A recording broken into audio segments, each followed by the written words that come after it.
Okay, so the title of my research is The Role of Estuarine Sediments as a Reservoir for Pathogenic Microorganisms, and I'm working in collaboration with Welsh Water.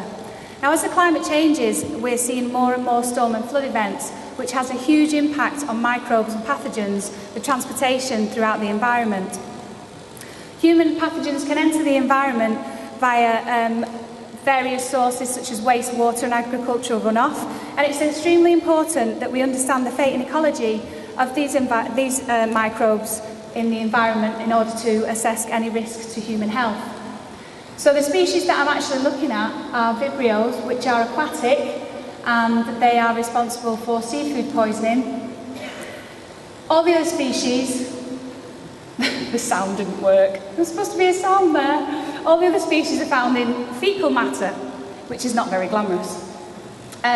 So the method that I use to enumerate the bacteria within the sediment is quite simple. I take 1 gram of sediment, 5 millilitres of an isotonic solution, add them together, mix them up, and resuspend the bacteria into the solution. I then plate out a known amount onto some selected media, and the cells will grow into colonies, and then I can count them. I'm just going to briefly tell you about 2 studies that I've completed. The first one involves sediment samples that I've collected from 15 points around the sewage outlet pipe. And this is why Welsh Water are interested in this research.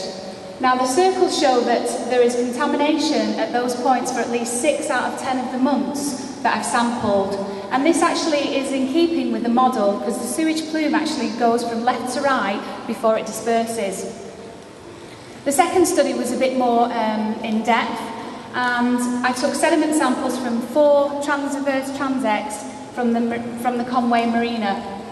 And the main findings were that species, where you find one species, you find all the other species, so there were hotspots of contamination.